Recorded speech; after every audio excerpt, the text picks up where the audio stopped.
March 17, 2024. 2:20 a.m. Brooklyn, New York. Two teenage sisters, Samyia and Samyia Spain, walk into a local deli on 4th Avenue and Street Marks Place in Park Slope. It's a familiar store in their neighborhood. Just hours earlier, they had been at a family game night. Neither of them had any idea that within minutes, one would be dead and the other injured. Targeted not by someone they knew, but by a complete stranger.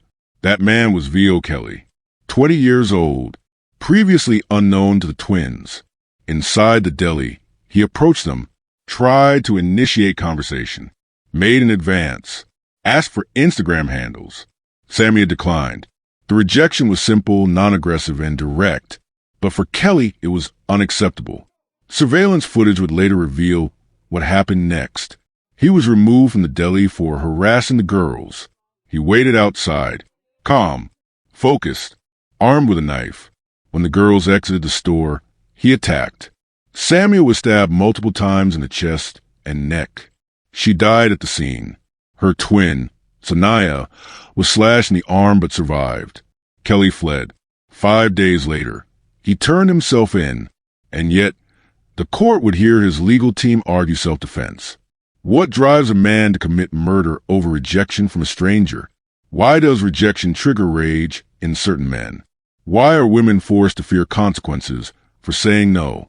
This is a case of Samyia Spain, a brutal, random killing in a city deli, caught on camera.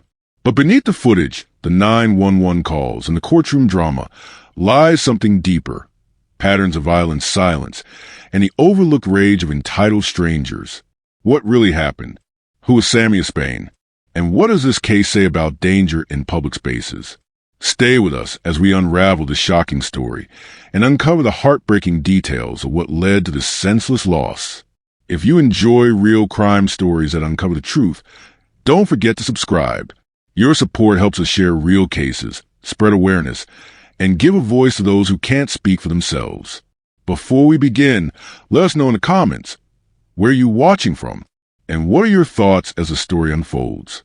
Welcome to True Crime Tales, where we reveal the crimes that shock communities and the secrets hidden behind closed doors.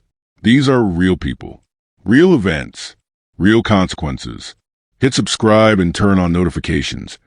You won't want to miss what's coming next. Now let's begin. Samyia Spain was a 19-year-old woman living in Brooklyn, New York. She was one of two fraternal twin sisters. Her twin, Samyia Spain, survived the incident that would later claim Samyia's life. They resided with their family in a residential area in Brooklyn. The household was close-knit and stable. According to public records and family accounts, there were no prior incidents, arrests, or disciplinary issues involving Samyia. She did not have a criminal record, nor was she associated with any ongoing legal disputes. Samyia had recently completed high school at the time of her death. She was not enrolled in college, but had set short-term and long-term goals related to fashion and modeling. According to her older sister Danisha Goodson, who later spoke publicly during a fundraising campaign, Samyia was actively working on building a personal brand, expanding her online presence, and developing a modeling portfolio. She frequently updated her social media with fashion-focused content and outfit styling.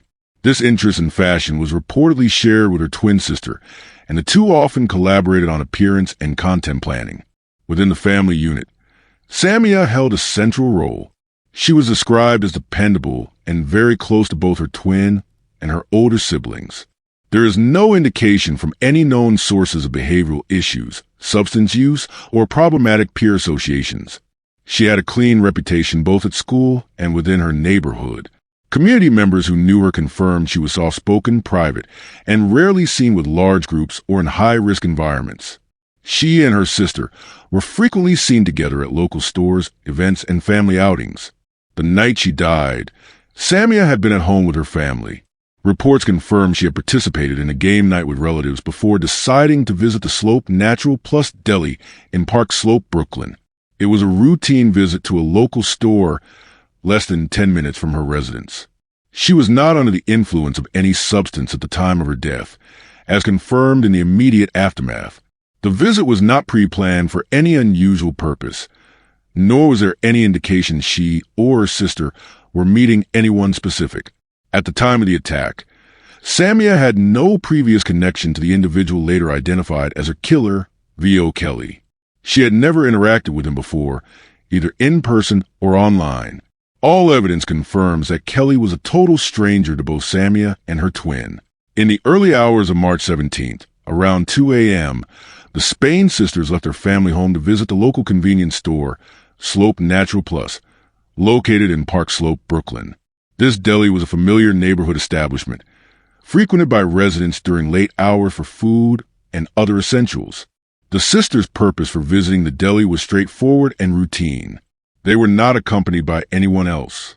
Their visit was unplanned in terms of duration, but typical for young adults in the neighborhood who might seek a late-night snack or quick purchase. The weather conditions at night were normal for early spring, with no unusual environmental factors reported. The exact time of the incident was approximately 2:20 a.m. According to surveillance footage and police reports, the sisters entered the deli around this time. The deli itself was equipped with interior and exterior security cameras, providing clear video evidence of the events that transpired. These cameras recorded the interior of the store, showing the interaction between the individuals involved, and the exterior footage captured the moments just before and after the attack occurred outside the deli entrance. 20-year-old V.O. Kelly was inside the deli prior to the sisters' arrival. Kelly's presence at the deli was not unusual in terms of time and location. However, his behavior during the encounter would soon escalate the situation to a fatal level. Upon entering, Kelly approached the Spain sisters. Reports from store employees and surveillance footage indicate that Kelly initiated conversation with the twins, making what was described as flirtatious or persistent advances. His approach involved direct requests for personal information, including social media contacts. Specifically, Kelly asked for Samyia's Instagram handle and requested her phone number. According to witness accounts and video evidence, Samyia declined these requests calmly and without any form of provocation or aggression. She maintained composure and did not engage in any confrontational behavior. The sisters reportedly ignored further comments from Kelly after the initial rejection. There was no escalation of the verbal exchange into physical confrontation while inside the store. The interaction, although unwelcome, remained verbal during this phase. Employees at Slope Natural Plus observed Kelly's behavior and found it to be inappropriate and harassing toward the sisters. After Kelly persisted in his advances despite the clear rejection from Samyia, the staff intervened. Store employees requested that Kelly leave the premises due to his harassment of the sisters. Surveillance footage confirms that Kelly was asked multiple times to exit the deli. Kelly complied and left the interior of the store, but did not leave the immediate vicinity. This decision by employees to remove Kelly from the deli was an attempt to defuse the situation and protect the sisters from continued harassment. However, it inadvertently set the stage for the attack that followed. What measures can store employees take to prevent escalation when handling harassment cases like this? How might early intervention inside the deli have changed the outcome? Why do some individuals persist in unwanted advances even after clear rejection? What role do security cameras and witness testimony play in reconstructing events? How should public spaces be managed to ensure safety without infringing on personal freedoms? Security cameras inside and outside the deli captured critical footage of the moments leading up to the attack. According to the video, after being asked to leave the store for harassing behavior, Kelly exited and remained outside. The footage shows him pacing in front of the deli, his movements exhibiting signs of agitation, but with a focused intensity.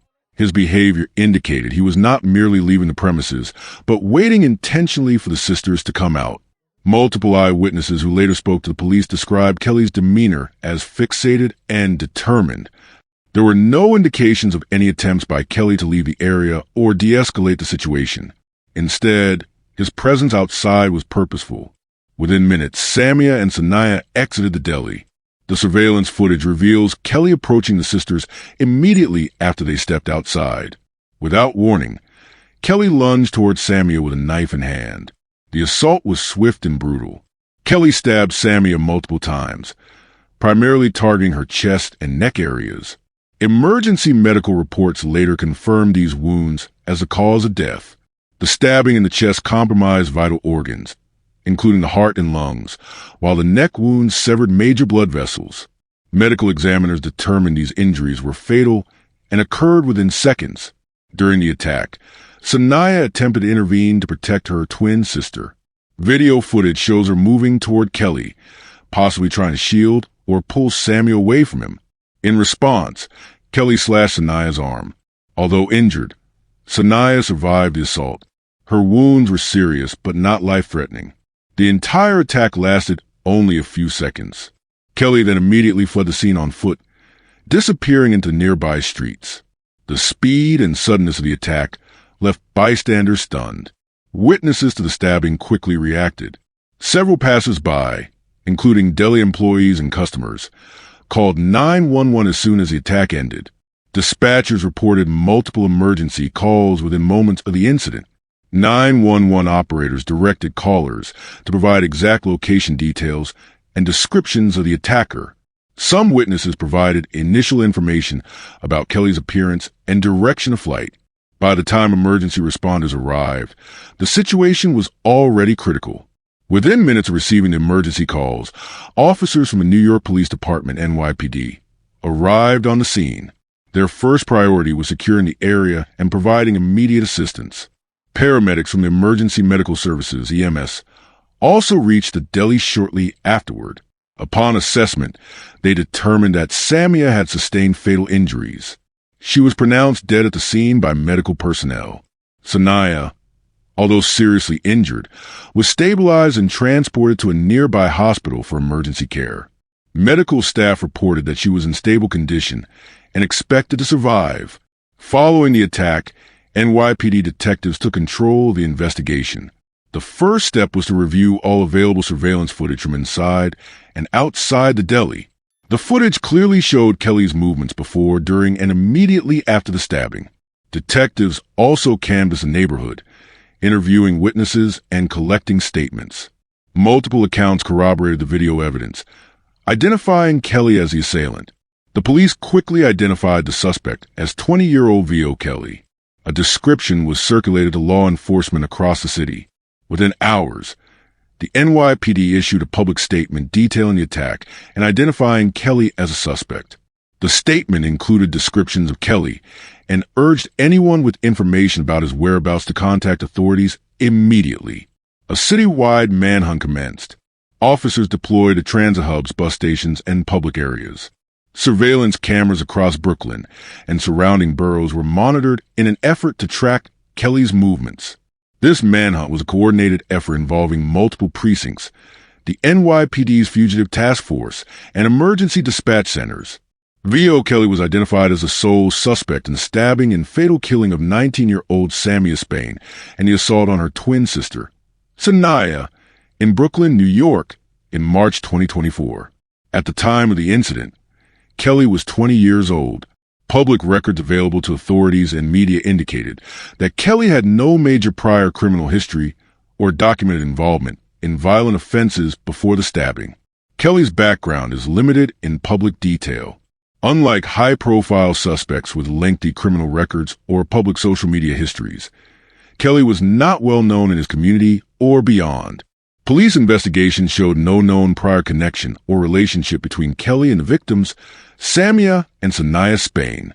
The twin sisters had never met or interacted with Kelly before the night of the stabbing. This established the crime as random, with no apparent motive rooted in personal history or conflict. The identification of Kelly as the perpetrator was expedited through multiple sources. Surveillance footage from inside and outside the deli where the attack occurred played a critical role. Cameras clearly captured Kelly's presence before, during, and after the attack, providing visual evidence linking him directly to the crime scene. Additionally, witness statements from store employees and bystanders corroborated the footage, confirming that Kelly had harassed the sisters inside the deli and followed them outside. At the time of public reporting, Kelly's social media presence and activity were not widely detailed or reported.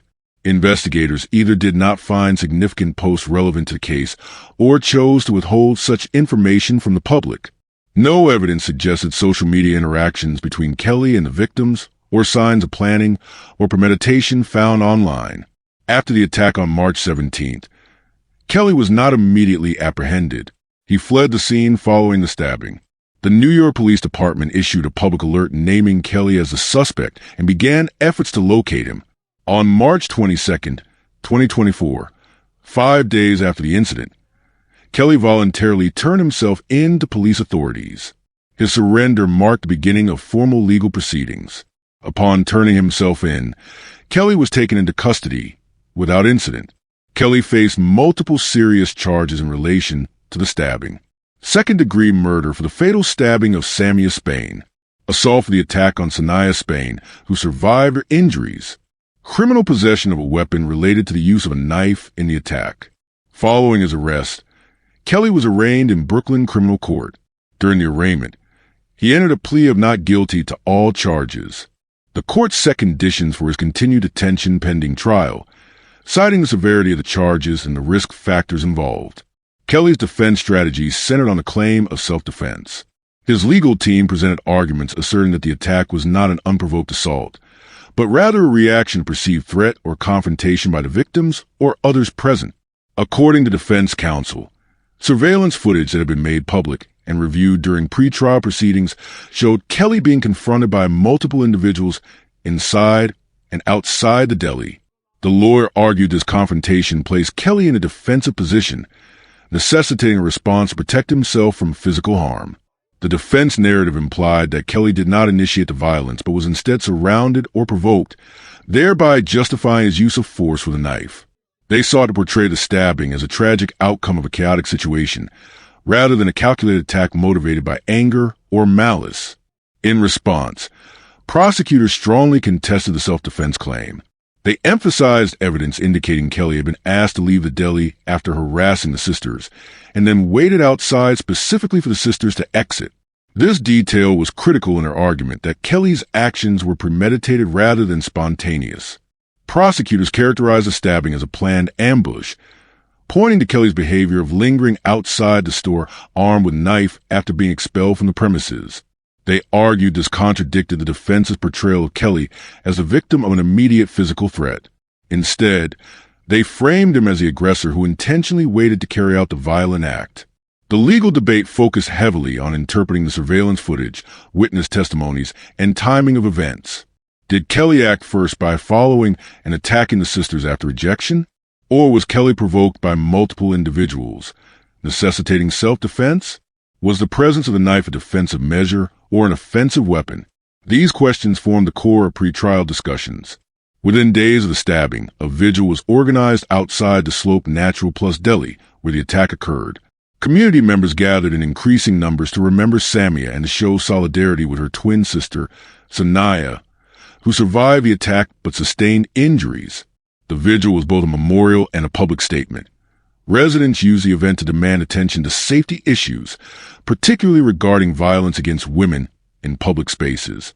Attendees lit candles, placed flowers, and held signs calling for justice and awareness. This public outcry extended to social media platforms, where the hashtag Justice for Samyia trended locally. Social media users shared details of the case, urging authorities to ensure swift prosecution of the accused, V.O. Kelly. Community organizations also circulated information to educate the public about gender-based violence and support resources for victims. In response to the immediate financial strain of funeral arrangements and other related expenses, Samyya's older sister, Danasha Goodson, established a GoFundMe campaign. The campaign quickly gained traction, raising over $20,000 within weeks. These funds were directed toward covering the cost of the funeral, burial, and family support during the ongoing legal proceedings. The campaign description explicitly referenced the need to support the surviving twin and the family's fight for justice. The visibility of the fundraiser also helped bring further media attention to the case, amplifying public interest and concern. Donors included community members, local businesses, and strangers from across the country, indicating a widespread recognition of the tragedy and a desire to contribute to the family's needs. Parallel to the vigil at the deli, a growing memorial developed outside the Spain family's residence in Brooklyn. Residents and visitors placed photos of Samyia, flowers, balloons, and handwritten notes on the property's front steps and yard. The memorial became a focal point for grieving and remembrance, but also served as a tangible reminder of the human cost of the violence. The family occasionally coordinated with community leaders to organize moments of silence and prayer gatherings at the memorial site. Local news outlets frequently covered these developments, maintaining the public's focus on the ongoing case and the broader issues raised. The attack on Samyia Spain quickly drew attention from public figures and community leaders who used their platforms to condemn the violence. Brooklyn Borough President, city council members, and advocacy groups issued official statements denouncing the stabbing as part of a larger epidemic of gender-based violence. These statements consistently emphasize that no one should fear violence when simply living their daily lives, such as walking to a local store at night. Some leaders call for increased funding for women's safety programs, improved street lighting, and the expansion of neighborhood patrols. Others advocated for policy changes to address harassment and assault in public spaces more effectively. Advocacy groups specializing in domestic violence and public safety also used the incident as a case study to highlight systemic failures. They argued that the killing was not an isolated event but part of a pattern of violence disproportionately affecting women and marginalized communities. Following a period of private mourning and medical treatment, Samyia Spain, the surviving twin, made a public statement. In clear, direct language, she called for justice for her sister and condemned the violence that shattered their family. She urged the community and authorities to take the incident seriously, emphasizing the need for preventive measures so others would not suffer similar fates. Samyia's statement was widely reported and shared, further humanizing the victims and putting pressure on the criminal justice system to proceed with rigor. She expressed gratitude for the community's support, though refrained from detailed emotional appeals, maintaining a composed tone focused on accountability and reform. The stabbing of Samyia Spain did not remain confined to the facts of the case. Instead, it sparked extensive public discourse on issues related to violence against women, public safety, and societal attitudes toward rejection and male entitlement. One of the key themes in the public debate was the risk women face when rejecting unwanted attention or advances from men. Samyia's killing underscored a pattern where refusal to engage or reciprocate interest can provoke violent retaliation. Experts in gender violence explain that such incidents reflect broader cultural and psychological issues around male entitlement. The belief that men have the right to women's attention and affection, and that rejection justifies aggression. The Spain case was repeatedly cited as a stark example of this phenomenon, illustrating the lethal consequences of these distorted perceptions.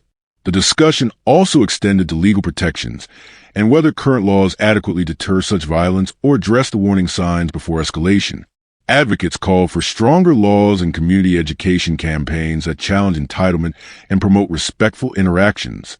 The case highlighted ongoing concerns about femicide, the gender-based killing of women, and harassment occurring in public spaces. While femicide is often associated with domestic violence, the Spain stabbing emphasized that public, random attacks are also a critical issue. Statistics shared by advocacy groups show that many women face harassment, stalking, or violence when simply navigating public areas, especially at night. The incident became a catalyst for renewed calls to address these dangers systematically. Reports analyzed the spatial and temporal factors that increase risk, poor lighting, isolated areas, and lack of visible security, and how these elements contribute to unsafe environments. Urban planners, policymakers, and law enforcement were urged to collaborate on targeted interventions. Public safety concerns focus heavily on the vulnerability of women in late-night settings. The Spain sisters were attacked after midnight, a time when many women report heightened fear of assault. Community members share experiences of adjusting their routines to avoid similar risks, taking different routes, traveling in groups, or avoiding certain areas altogether. The case reinforced that these adaptations are often necessary, but insufficient. Experts recommended increased investment in public transportation safety, expanded community policing, and installation of surveillance cameras in high-risk areas. Some proposed awareness programs aimed at both men and women to foster safer public interactions. Media outlets and social commentators placed the Spain stabbing within a broader context of similar incidents occurring nationwide. These cases, often involving rejection-triggered violence, revealed a troubling trend of male-perpetrated attacks on women strangers. Comparisons were made to other high-profile femicides and assaults in urban centers, identifying common factors such as the role of entitlement, lack of immediate legal consequences for harassment, and societal normalization of aggressive male behavior. These parallels reinforce calls for nationwide reforms and increased public awareness campaigns.